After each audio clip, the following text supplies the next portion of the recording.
бір жолғы зейнетақы төлемдерін отбасы банктегі депозитке аудару үшін enpf-отбасы.kz платформасына электрондық цифрлық қолтаңбаның көмегімен кіріңіздер.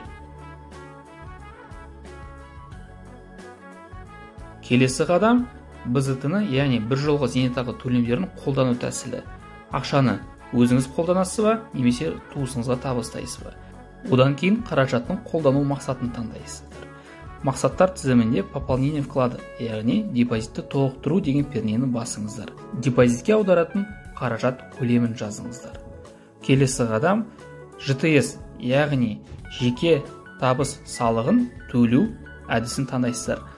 Яғни бірден қазір төлейсіз бе, немесе зейнет жасына жеткеннен кейін бар төлейсіз бе? Одан кейін заявка жіберу, яғни өтінім жіберу пернесін басыңыздар. Онымен әлі біткен жоқ. Себебі тағы 2 арызға қол қою қажет. Біріншісі БЗТ-ны қолдануға, және екіншісі ЖТС салығын төлеу туралы арызға ЭЦБ-ның көмегімен қол қоясыздар. Егер де осы 2 арызға қол қоймасаңыз, сіздің өтініміңіз соңына дейін жіберілмейді. Сондықтан достар, мұқият болыңыздар.